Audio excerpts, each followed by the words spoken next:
नहीं, बिल्कुल नहीं। आप उनसे बात नहीं करेंगी, बिल्कुल नहीं। मैं ऐसा नहीं चाहती हूँ। जब आपकी गैर मौजूदगी ने कभी फायदा नहीं दिया तो आपकी मौजूदगी क्या फायदा देगी हमें? सब खत्म हो गया, खत्म। मैं आपका चेहरा नहीं देखना चाहती हूँ। मैं मर चुकी हूँ आपके लिए। बेटा, अपनी बेटी मत कहे मुझे, मत कहे मुझे अपनी बेटी, और छुए मत मुझे।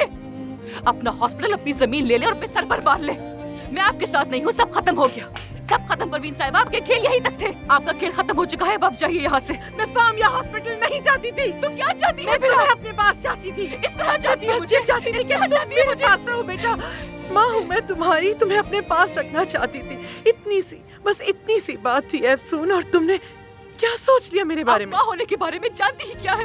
हाँ, आपके लिए माँ होने का मतलब आखिर है क्या? सब कुछ तबाह कर देना, बर्बाद कर देना।